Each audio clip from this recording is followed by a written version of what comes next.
ఈరోజు గాంధీ తాత పుట్టినరోజు. ఓ గాంధీ తాతయ్య ఒక్కసారి దిగి రావయ్యా, మన భారతంలో జరుగుచున్న భాగోతము చూస్తువు గాని. కండ్ల జోడు పెట్టుకొని కర్ర చేత పట్టుకొని కాళ్ళ జోళ్ళు వేసుకొని ఒక్కసారి దిగి రావయ్యా, ఓ గాంధీ తాతయ్య ఒక్కసారి దిగి రావయ్యా, ఓ గాంధీ తాతయ్య.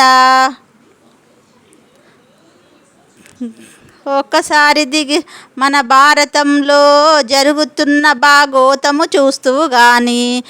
కండ్ల జోడు పెట్టుకొని కర్ర చేత పట్టుకొని కాళ్ళ జోళ్ళు వేసుకొని ఒక్కసారి దిగి రావయ్యా, ఓ గాంధీ తాతయ్య ఒక్కసారి దిగి రావయ్యా, ఓ గాంధీ తాతయ్య.